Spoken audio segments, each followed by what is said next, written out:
2C1 pour les papas sauvages, vidéo de présentation. J'ai 33 ans, je vis en Bretagne avec ma compagne et mes 2 filles de 5 et 3 ans. Notre maison est située dans un hameau, niché dans un site très naturel, mais très proche d'une grande ville.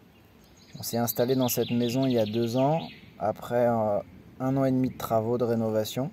Elle fait 100 mètres carrés et se situe sur une parcelle de 1000 mètres carrés.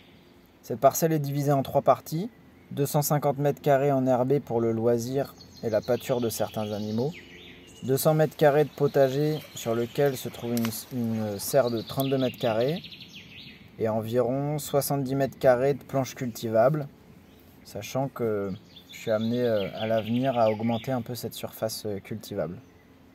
Le but est simple, faire des récoltes abondantes et réduire le temps d'entretien au maximum. Et enfin, 3e zone, 250 mètres carrés pour le futur verger. Pour le moment, cette zone est complètement en vrac suite au terrassement qu'on a fait pour installer la phytoépuration.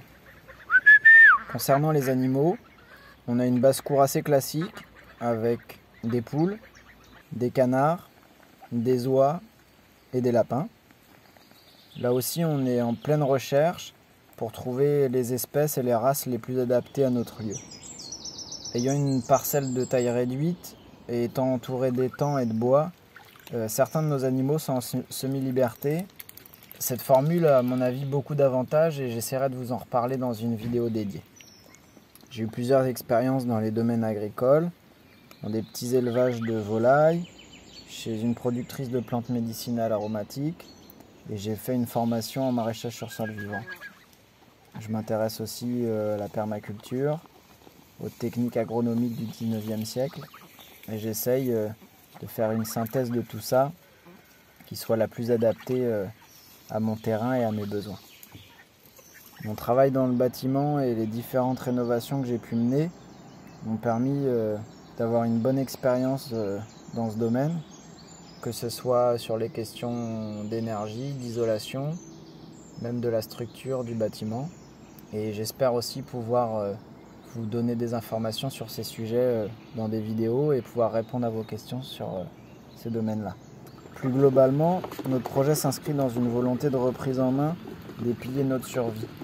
L'eau, la nourriture, l'énergie, la sécurité.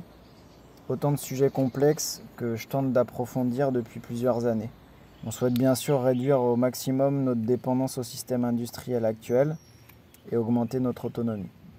La réappropriation des savoir-faire en voie de disparition me semble assez essentielle.